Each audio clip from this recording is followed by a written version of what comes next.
In this video, we're going to take a look at how to solve a quadratic formula by completing the square.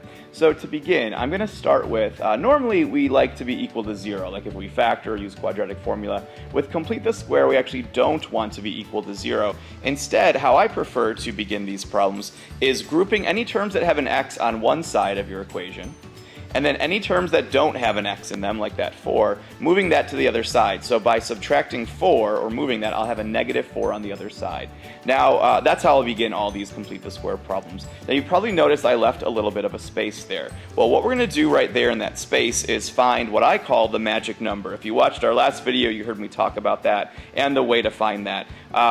But here's the thing, since we're now dealing with an equation's basically a scale, a balance, and you can't just add something to one side of the equation without adding it to the other side. And so what I'm going to do is actually put 2 blanks down to show that I'm adding the same value to both sides of my equation. Okay? From here then, I guess I need to find that magic number, that c value. And if you recall the formula, to find c, it was to take half of b, divide b by 2, and then square that result. So what I'll do is I'll take negative 12 in this case, that's my b value. So I'm going to do negative 12 divided by 2 and get negative 6. And then I'm always going to put that number in parentheses when I square it. Negative 6 times negative 6 is going to get me a positive 36. So that will be my magic number that I'm going to add to this side of the equation. But remember, to stay balanced, to keep this equation true, I've got to add that same amount to both sides. Okay? Usually this is the part people get stuck on. They can find the magic number, they can add it to both sides, but they forget what to do. And if you, again, recall from the last video, we said the whole point of this magic number is that it allows you to factor this side of the equation. And so that's my next step. I got to find 2 numbers that multiply to 36 and add up to negative 12. And the 2 numbers that will do that are going to be negative 6 and negative 6. So this will factor into x minus 6 times itself, or if I'm looking to save some space, x minus 6 squared. That's where this process gets its name from. We've completed the square, meaning we've made something to the second power. It'll always factor this way. That's why it works. On the other side then, I'm going to have equals 32, and a lot of people seem to get real confused where that 32 came from. All I did was I added those 2 things together. Negative 4 plus 36 is 32. That's all I did. Okay? And once you get to this point, hopefully things are looking familiar to you because we've already solved equations that have looked like this previously. And so let's see what we can remember about that to finish this and find my answer. So since I have something to the second power, I'm going to go ahead and take a square root of both sides. When I do that, taking the square root of something squared cancels it out. And since those parentheses no longer really serve a purpose, I'll just go ahead and drop them off. So I have x minus 6 equals. And then let's talk about this square root of 32. I know 32 is not a perfect square, so I don't want to get a decimal. Instead, what we'll do is we'll go ahead and break this down like we've talked about. So I'll go ahead and say 32 could break down to 4 and 2, or 4 and 8, sorry. 2 would break down to 2 and 2, and then I like to just with 8 make it 2, 2, 2 right away. So I get all these sets of 2's, and I'm looking for pairs of them, so there's a pair of 2's I can take out. There's a pair of 2's I can take out. So altogether I'll have a 4 out front. 2 times 2 gets me 4. And then I'll have that single lonely old 2 left over, so 4 square root of 2. Hopefully you're also recalling though, when we dealt with square roots previously, anytime you're solving with them, you're going to get 2 answers. So I'll throw a little plus or minus on my answer, or my square root. Okay. After all this work though, unfortunately we're still not done. Remember, our goal is to solve. We want to know what x equals, and right now we don't have x equals. I have one more step to do, and that's getting rid of this negative 6.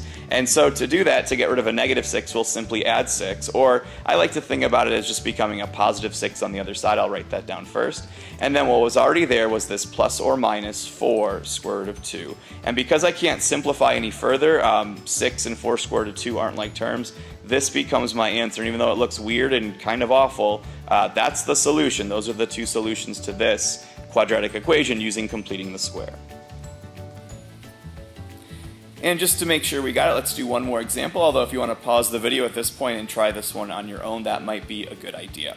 So to solve with completing the square, remember my first step is I actually want to not be equal to 0. I want my x's gathered on one side, and then everything without an x, all my constants, moved to the other side. So that 5 came from adding the 2 to get that moved out of there. Okay, so I left a little space. That space is to find the magic number, and as we just talked about, we want to make sure we add that same number to both sides to stay in balance. So now let's find the magic number. And I know many of you can do this in your head. There's a reason I'm writing the steps down, though. I didn't talk about that in the last example, so I'll talk about it this time. Half of 10 is 5, and then 5 squared gets me 25. So 25 is the magic number I want to add to both sides of my equation to stay in balance. Okay, and then the whole point of doing this, because usually this is where people get stuck, is now that I've added that 25, now I'm able to factor this side of my equation. So I'm looking for two numbers that multiply to 25 and add up to 10, and the two numbers that will do that are 5 and 5, or x plus 5 squared. Now the reason I wrote my work down, just to talk about that, if you remember from the video, if you have a hard time factoring, or if you have something difficult to factor that has fractions in it, remember that number you use to factor will always match up to whatever you had up here, after you divided by 2, but before you squared it. So you can use that sort of as a little shortcut, I suppose. And then let's finish this equation. So equals 30. And again, don't be confused where that 30 came from. I just added 5 and 25 together. Okay? From this point, we can now solve with square roots. So let's go ahead and wrap this problem up. So I'll take the square root of either side of the equation, or each side of the equation. I can drop off my parentheses, so now I have just x plus 5 equals. We've talked about that plus or minus anytime you're solving with square roots. And if I think about breaking down 30, 30 would break down into 6 and 5. And then 6 would break down to 3 and 2. So even though it does break down, there's no pairs. So I guess they'd all end up multiplying back together and staying as square root of 30.